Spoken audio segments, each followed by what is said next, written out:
Nah, saudara, sebelum saya masuk ke dalam firman Tuhan, saya mau supaya ada video bukti daripada kalian semua. Saya percaya ke depan ini akan muncul saudara-saudara yang memenangkan jiwa majikannya. Kita saksikan terlebih dahulu, silakan.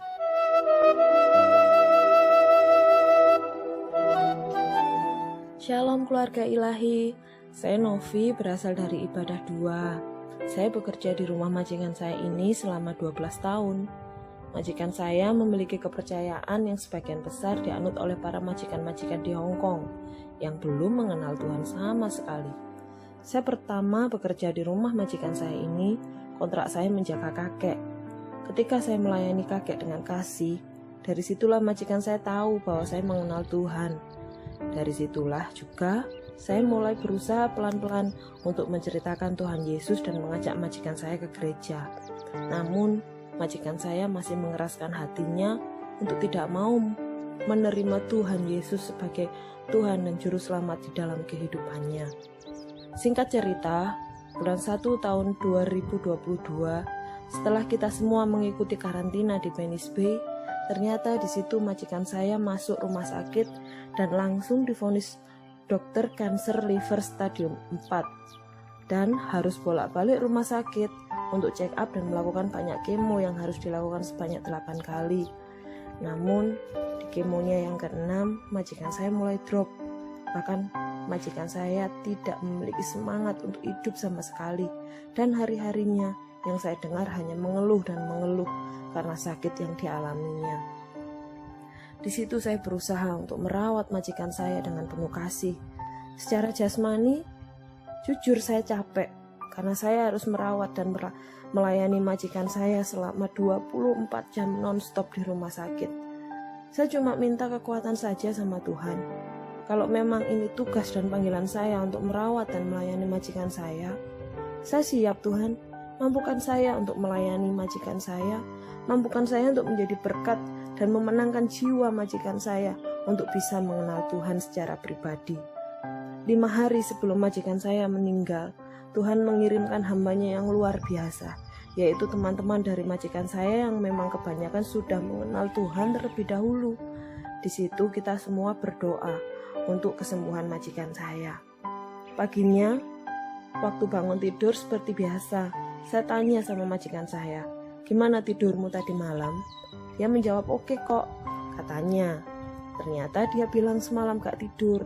Dia hanya memejamkan mata saja, dan dia bilang sama saya, "Setelah saya didoakan kemarin malam, hati saya menjadi damai sejahtera, gak ada beban, dan merasakan sukacita."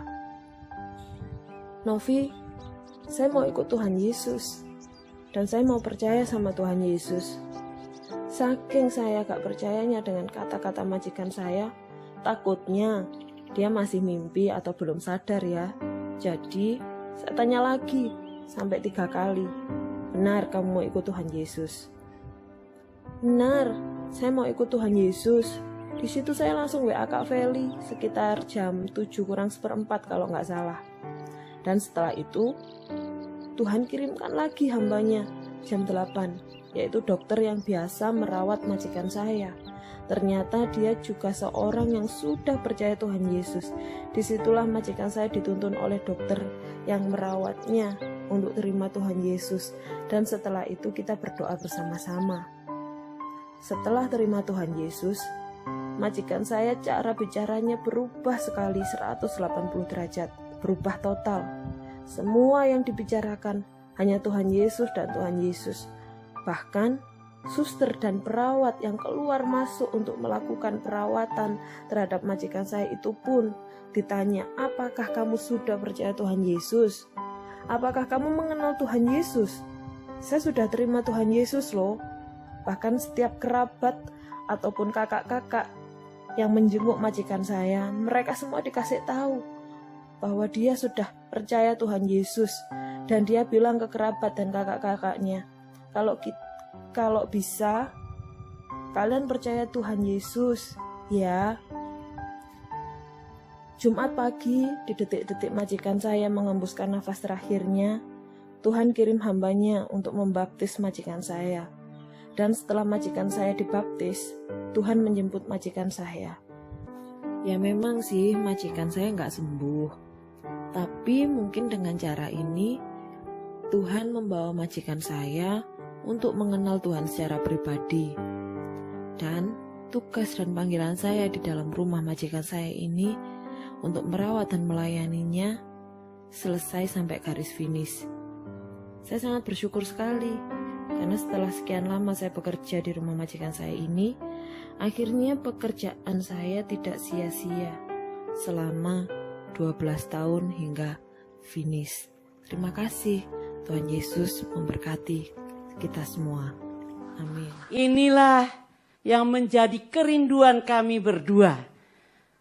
Dan juga saya percaya semua tim yang bersama-sama dengan saya, yaitu garis akhir daripada majikan-majikan yang belum percaya Tuhan, akhirnya sembuh total dan masuk surga. Amin. Nah, saudara yang kekasih dalam Tuhan, Tuhan Yesus itu dahsyat. Saudara, pada waktu kita tetapkan tanggal 24 akan ulang tahun yang ke-20. Saya dari awal pelayanan maupun dari awal pertobatan saya selalu ingin untuk menyenangkan hati Tuhan di dalam kehidupan saya. Saya berusaha keras walaupun banyak rintangan. Tapi saya mau berkata, Roh Kudus tolong saya. Saya rindu sekali untuk menyenangkan hati Tuhan, baik itu dalam gereja maupun dalam pelayanan kami berdua. Nah, saudara yang kekasih, saya mulai berdoa sungguh-sungguh. Saya berkata, Tuhan mau apa untuk ulang tahun gereja kami ini yang kau berikan kepada kami ke depan. Sebab saudara, sejak kami berdua sungguh-sungguh dengan Tuhan, kami mengambil kata sepakat untuk terus menyenangkan hati Tuhan dalam pelayanan. Dan kami terus mengejar perkenanan Tuhan. Dan akhirnya Tuhan memberi saya suatu gambaran penglihatan. Termasuk buah yang sudah dirangkai di sini, termasuk padi. Ya. Dan luar biasanya itu, saya belum mengkomunikasikan kepada Kak Feli, kepada Cik Vivi Kong untuk dekor ini, bahwa saya akan mencari padi. Dan saudara, yang luar biasa lagi, saudara yang kekasih, tiba-tiba salah satu koordinator yang mendekor ini buah, itu berkata kepada saya, Mam, padi dari Indonesia sudah berjalan. Hah? Saya bilang sampai di sini apa ndak hancur semua? Tapi saudara yang kasih, pada waktu datang padi itu, saya berlinang air mata dan Tuhan berkata, inilah yang aku kehendaki supaya umat yang aku kirim ke tempat ini, yang aku jemput masuk ke tempat ini, mereka menjadi penuai-penuai. Amin. Nah, saudara yang kekasih, lalu saya mulai berdoa. Lalu kemudian Tuhan memberikan kepada saya satu perikop, ya, satu perikop yang saudara dan saya perlu lakukan ke depan ini, saudara yang kekasih dalam Tuhan, yaitu Yohanes pasal 4. Saya tidak akan membaca semuanya. Yohanes pasal 4 ayat 4. Coba kita lihat Yohanes pasal 4 ayat 4. Ia harus melintasi daerah Samaria. Ini sangat penting, saudara. Di situ ada kata harus. Ia itu adalah Tuhan Yesus.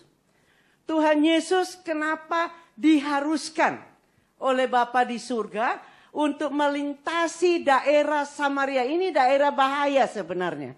Karena orang Yahudi dengan orang Samaria itu tidak boleh bergaul. Tapi Tuhan Yesus menerobos adat istiadat ini. Demi untuk siapa, saudara? Demi untuk satu orang, yaitu ayat yang ke-7, coba. Ayat yang ke-7. 1, kita baca sama-sama. 1, 2, 3. Maka datanglah seorang perempuan Samaria, hendak menimba air, kata Yesus kepadanya, berilah aku minum. Nah, saudara, ini menunjukkan bahwa pengabdian Yesus Kristus menerobos, yaitu melintasi tadi tujuan Bapa kepada dia. Itu sebabnya Bapak Gembala membentuk lagi, ya, selain kul membentuk lagi penerobos. Karena saudara, inilah tujuan Tuhan dalam hidup kita. Nah, lalu kemudian saudara, ayat 7 ini yaitu apa? Di samping menunjukkan pengabdian Yesus kepada Bapaknya di surga, yaitu juga keinginan Tuhan Yesus yang memperdalam untuk menuntun kepada wanita Samaria untuk hidup yang kekal. Saudara, dalam Lukas pasal 15, satu pasal itu adalah mengenai yang hilang. Domba yang hilang, anak yang hilang, dirham yang hilang. Tapi saya tidak akan menuju ke situ.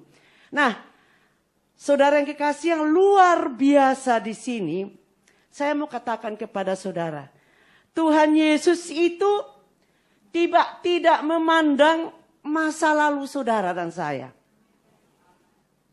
Amin. Sekali lagi, Tuhan Yesus itu tidak memandang dosa kita, masa lalu kita, sebejat kayak apapun juga. Seperti wanita Samaria ini adalah pelakor. Ya, tetapi Tuhan Yesus karena pelakor ini melintasi daerah yang berbahaya. Untuk apa, saudara? Untuk hidup yang kekal.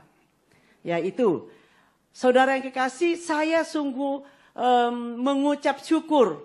Karena ini ayat ini, satu perikop ini, itu adalah rema di awal pelayanan kami. Ini sangat merema dalam hidup kami. Nah, ayat yang ke-36,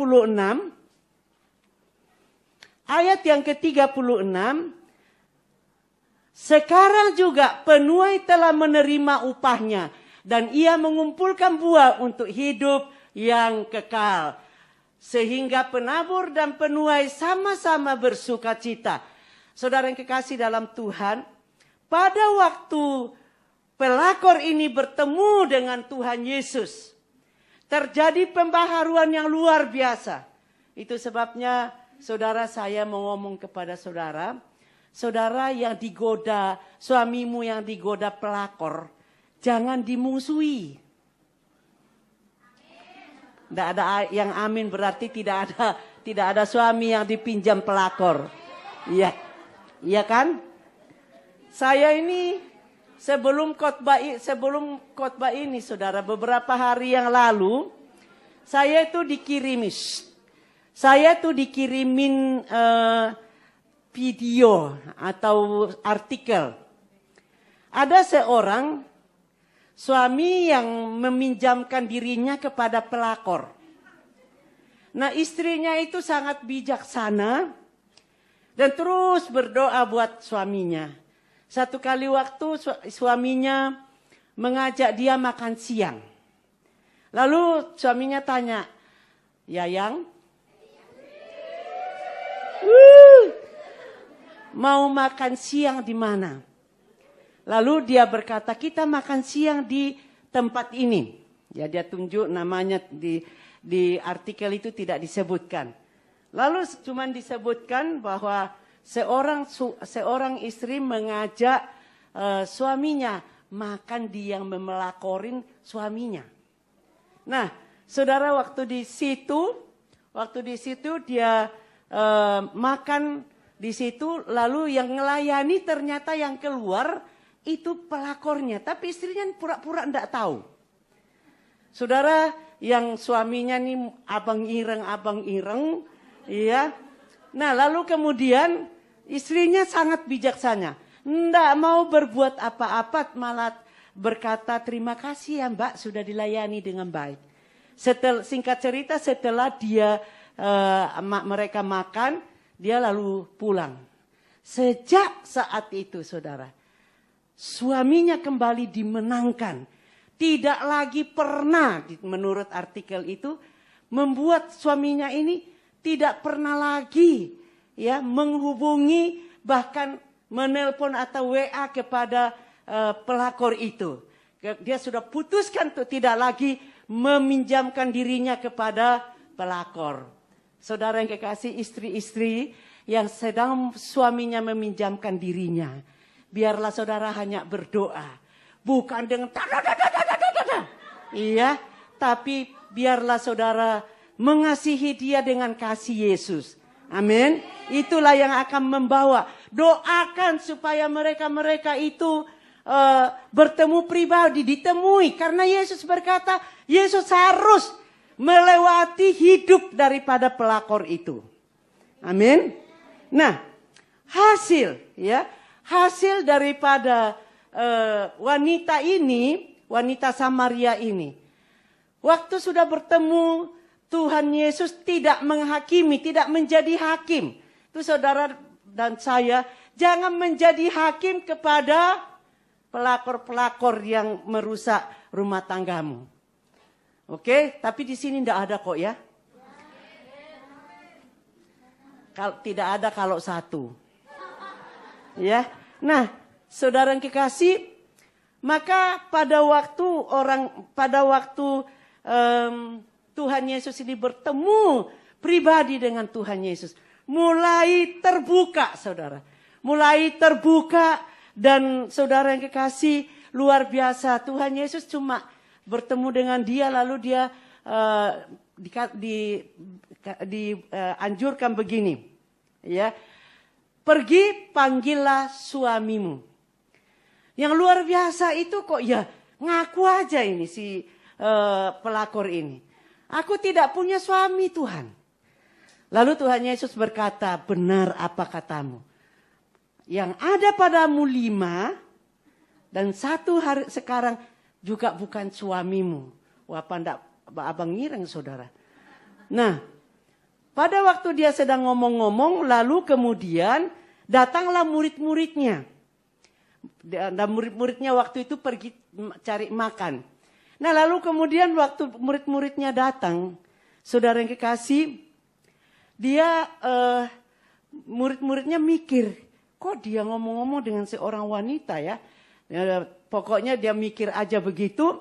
Saudara yang kekasih, ini inti keterbukaan di hadapan Tuhan itu akan membuahkan pertobatan. Pertemuan dengan Tuhan Yesus itu akan mengubah dari kualitas dunia, yaitu menjadi pelakor. Dengan pertemuan Tuhan Yesus diubahkan menjadi kualitas kerajaan Allah. Tepuk tangan untuk Tuhan Yesus. Saya berdoa supaya ini nancap di pikiran kita. Sehingga kita menjadi miliknya Tuhan Yesus. Kan Tuhan Yesus ada dalam hidup kita. Kita juga menghadapi orang-orang yang belum dalam Tuhan ke depan ini. Yang Tuhan akan kirim. Saya sungguh amat percaya kita semua dipersiapkan untuk membawa buah-buah yaitu penuaian. Karena tema daripada gereja kita adalah apa? Penuaian telah. Nah, saudara ini ya. Saya tidak peduli berapa lama engkau sudah di gereja ini atau baru hari ini masuk. Tapi yang jelas, Roh Kudus menjemput saudara, membawa saudara ke tempat ini bukan cuma karena kita ulang tahun, tetapi saudara dibawa oleh Roh Kudus untuk menjadi penuai tanpa batas. Amin. Nah, saudara yang kekasih di dalam Tuhan, itu kualitas pertama, ya. Dari kualitas dunia diubah menjadi kualitas kerajaan Allah. Saudara, ini kesempatan. Jangan lagi saudara lari kiri kanan. Selama saudara di Hong Kong, persiapkanlah dirimu seperti tadi saudara. Ya, jadi berkat bagi majikan. Ya walaupun majikan itu pada akhirnya pulang, tapi kan pulang tidak dengan sia-sia. Dia pulang dijemput oleh Tuhan Yesus, pasti itu. Nah, saudara yang kekasih di dalam Tuhan, saya sungguh berdoa, kami berdua berdoa terus menerus supaya saudara kita ini tidak sia-sia, tidak hanya menjadi pemanas kursi gereja, mau tersinggunglah saudara. Menjadi pengikut gereja, bukan pengikut Yesus Kristus. Saudara mungkin berkata, enggak, saya jadi pengikut Kristus. Saudara yang kekasih, saya orangnya. Dulu sebelum saya lahir baru, saya itu pengikut gereja. Jadi kalau saya ke gereja itu, sungkan nanti kalau ditelepon gembalanya, kok tadi enggak ke gereja. Ya, jadi saya akhirnya berkata kepada Tuhan, waktu saya sudah bertemu pribadi dengan Tuhan, saya enggak mau lagi Tuhan hidupku sia-sia. Saya mau masuk dalam tujuanmu menciptakan saya, karena dialah yang memilih saudara dan saya. Amin. Saudara yang kasih, betapapun mungkin saudara berkata, aku kan tidak bisa ngomong dengan majikan tentang Tuhan. Saudara beberapa minggu yang lalu, pada waktu orang Hong Kong dari gereja baptis memberi kita ide saudara. Mengajak anak-anak kita untuk pergi menjadi penerobos. Nah lalu papi mulai membagi 7 orang. Nah pulang mereka, singkat aja saudara. Saya kalau pergi ke bank, hati saya tuh sedih. Aku ini mau ngomong sama mereka bagaimana ya. Saya cuma ngomong God bless you. Cuma ngomong gitu toh. Terus bagaimana Tuhan? Karena kamu punya nama. Gimana? Tuhan tuh luar biasa. Menjawab kerinduan hati saya. Waktu menafsi dengan teman-teman balik. Lalu mereka diajari. Kamu enggak usah banyak-banyak ngomong. Cukup kalau ketemu dengan orang yang bisa bahasa Inggris. Jesus love you. Kalau orang Hong Kong. Cukup, maaf kalau salah jangan diketawai ya. Karena saya pun, saudara sejak itu lengket di dalam hati saya. Yesu oi lei. Saudara saya pergi ke toko, terus saya bayar, saya ngomong gini. Jesus love you. Terus saya mulai. Jesus oi lei. Terus mea. Saudara, dia tanya. Saya lebih nekankan lagi. Terus dia langsung tertawa, senang. Terus teman-temannya dikasih tahu, sini. Ngomong apa? Yesus oi lei. Oh, Jesus love me. Iya. Are you sure? Sure, saya bilang gitu. Amin. Saudara cukup itu. Dia sudah mendengar nama Yesus dan sudah mendengar kasih Yesus kepada mereka. Amin. Waduh, saudara saya berbunga-bunga.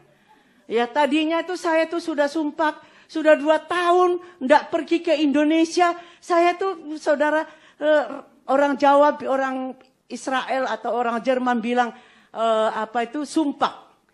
Karena ini tuh berkobar-kobar keluar, kepingin kalau di Indonesia kan saya bisa menceritakan Yesus kepada siapa saja. Bahkan naik pesawat pun saya sudah berusaha menceritakan Yesus kepada orang-orang yang sama-sama ke Indonesia.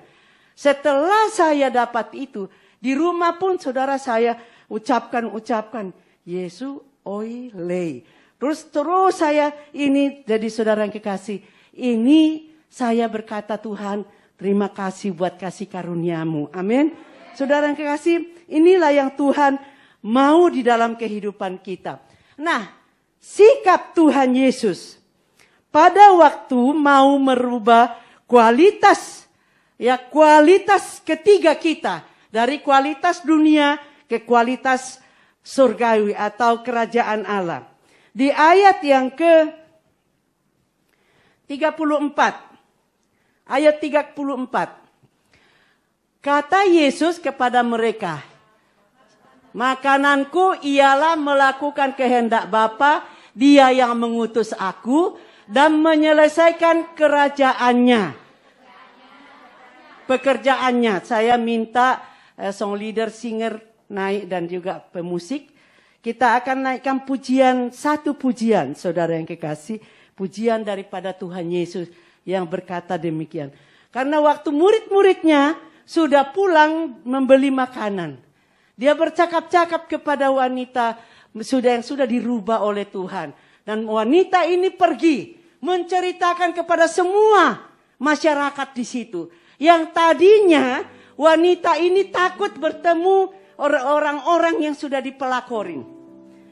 Nah, saudara yang kekasih, pertemuan dia dengan Tuhan Yesus lalu membuat perempuan ini mengabarkan ke seluruh daerah itu bahwa dia sudah bertemu dengan orang yang memberitahukan kepada dia apa yang dia perbuat.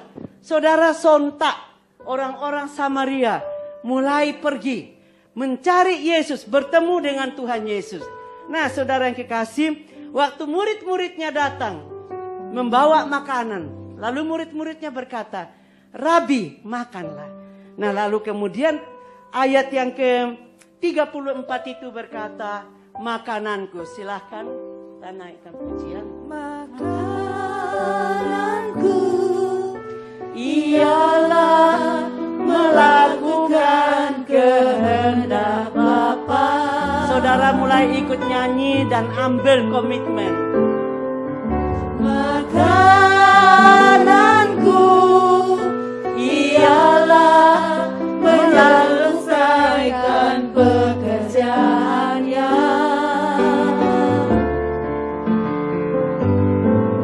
sampai ku dapatkan mahkota kemuliaan dan memerintah bersama Dia,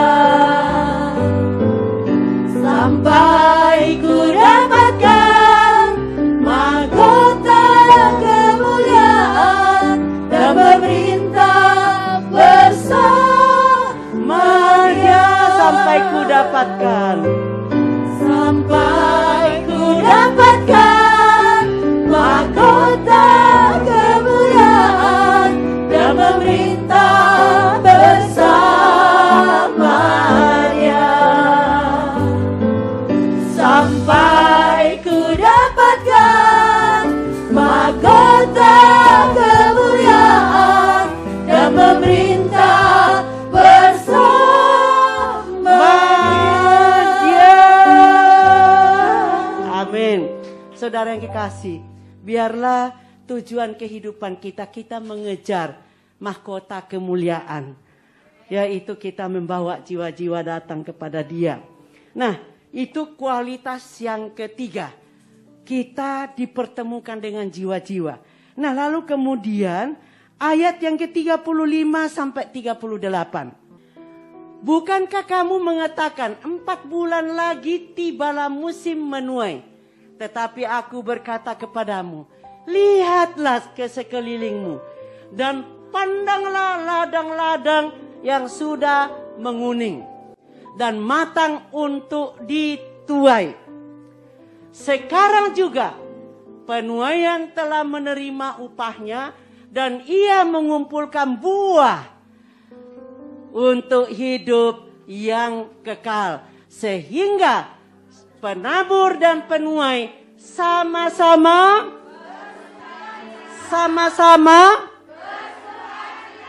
Iya, ayat 38.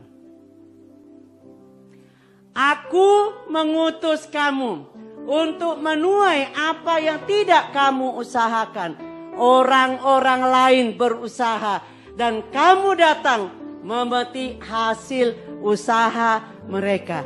Jadi saudara yang kekasih, ini berbicara tentang doa orang-orang yang kita tidak kenal zaman dulu, yang sudah mendoakan saudara dan saya, dan kita tinggal datang memetik hasil doa mereka. Amin.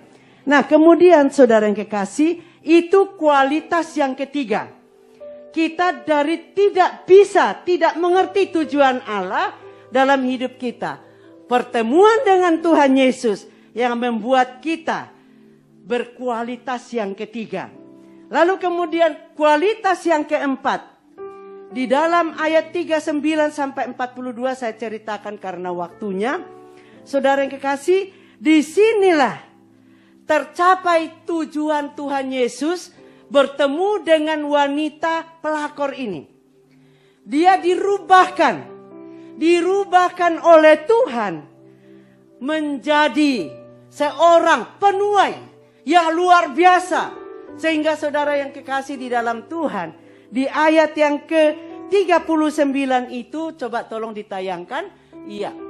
Dan banyak orang Samaria dari kota itu telah menjadi percaya kepadanya karena perkataan perempuan itu. Sekarang saya mau ngomong sama saudara. Ya, tolong 39. Ayo sama-sama waktu nanti perkataan perempuan saudara tunjuk dirimu. Siap? Siap? Roh Kudus nanti yang menolong kita. Ya? Yuk, 1, 2, 3. Dan banyak orang Samaria dari kota. Oke. Banyak orang Hong Kong. 1, 2, 3. Dan banyak orang Hong Kong dari kota Hong Kong telah menjadi percaya kepada Yesus karena perkataanku. Sekali lagi, karena perkataanku. Yang diam siapa? Ayo saya lihat dari sini. Ayo berkata lagi. Karena perkataanku. Yang bersaksi, ia mengatakan kepadaku segala sesuatu yang telah ku perbuat. Ayo lagi. Terus selanjutnya. Dan banyak. Loh ayat 40. Ketika orang-orang Samaria itu sampai kepada Yesus. Mereka meminta kepadanya supaya ia tinggal pada mereka. Dan ia pun tinggal di situ 2 hari lamanya. Ayat 41. Dan lebih banyak lagi orang menjadi percaya karena perkataan Tuhan Yesus. 42. Dan mereka berkata kepada perempuan itu, kami percaya, tetapi bukan lagi karena apa yang kau katakan, sebab kami sendiri telah mendengar dia dan kami tahu bahwa dialah benar-benar juru selamat dunia. Inilah target Tuhan Yesus memanggil saudara dan saya, memilih saudara dan saya. Targetnya adalah semua orang Hong Kong, semua teman-teman dari Indonesia yang bertemu dengan saudara, mereka akan berkata, Yesuslah benar-benar juru selamat dunia. Amin. Inilah target daripada Tuhan Yesus. Yuk masuk ke dalam target Tuhan Yesus. Masuklah ke dalam tujuan Tuhan Yesus menciptakan saudara. Bukan cuma sekedar ya menjadi pemanas kursi gereja. Saudara mau melotot kepada saya, enggak apa-apa. Tapi yang saya inginkan saudara menjadi ya penuai-penuai yang dahsyat oleh Tuhan Yesus. Amin. Inilah yang saudara Tuhan Yesus mau. Ini target. Saudara harus punya target dalam hidupmu. Jangan cuma waktu saya dulu bersama suami saudara kami berdua. Di perusahaan itu ada target yang harus dicapai. Nah mari kita juga ke depan, di bulan-bulan ke depan ini. Targetmu apa? Target kita bukan harta benda. Tapi target kita adalah jiwa-jiwa. Mari tundukkan kepala. Masing-masing datang kepada Tuhan. Masing-masing katakan kepada dia. Targetku adalah majikanku Tuhan. Targetku adalah keluargaku. Targetku adalah teman-teman seperjuangan di PT. Targetku adalah teman-teman yang satu building. Targetku adalah teman-teman yang ada bersama-sama ke pasar. Targetku adalah teman-teman dan sahabat-sahabatku. Oh Roh Kudus, tolonglah aku. Roh Kudus, tolonglah aku untuk mencapai target yang Engkau inginkan dalam kehidupanku. Dalam nama Yesus, biarlah saudara di dalam hatimu berkata kepada Tuhan, Bapa, Engkau mendengar, Engkau melihat semua hati-hati yang memiliki target seperti target-Mu Tuhan, untuk mempermuliakan nama-Mu dimanapun kami berada, termasuk di majikan-majikan. Di dalam nama Yesus, materaikan firman-Mu hari ini, oleh karena Roh Kudus yang akan terus mendorong kami, yang akan terus memberi kami target di dalam kehidupan kami. Target yang Engkau pilihkan, sebab Engkau yang memilih kami. Pertemukan kami dengan orang-orang yang sudah diinsyafkan oleh Roh Kudus untuk dituai. Terima kasih Bapa, dalam nama Yesus, haleluya, amin.